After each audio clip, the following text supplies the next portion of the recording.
அனைவருக்கும் வணக்கம். உங்கள் தொழில் வியாபாரம் செழிக்க என்ன பண்ணலாம் அப்படின்னா, மூலிகை பொடி தயாரித்து அதை சாம்பிராணி புகையில் போடணும். எப்படின்னு பார்த்தீங்கன்னா என்னென்னா, வில்வ இலைப்பொடி, அரச இலைப்பொடி, மாவிலைப்பொடி, வேப்பிலை பொடி, துளசி பொடி, வெள்ளருக்கு பூ, அதை இப்போ அந்த பொடியாக்கணும். அப்புறம் பார்த்தீங்க அப்படின்னா வெள்ளை குங்கிலியம்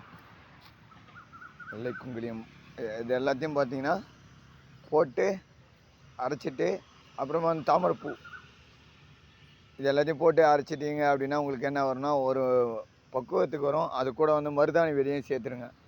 இது 9 பொருளையும் மிக்ஸ் பண்ணிவிட்டு நீங்கள் தினமும் சாம்பிராணி புகை போட்டுட்டு வந்தால் உங்களுடைய வியாபாரம் செழிக்கும், நல்லபடியாக முன்னேற்றம் இருக்கும். எந்த தடை இருந்தாலும் விலகி உங்களுக்கு பணத்தை அள்ளி கொடுக்கும். நன்றி, வணக்கம். நம்ம சேனல் லைக் பண்ணுங்கள், கமெண்ட் சப்போர்ட் பண்ணுங்கள். வணக்கம்.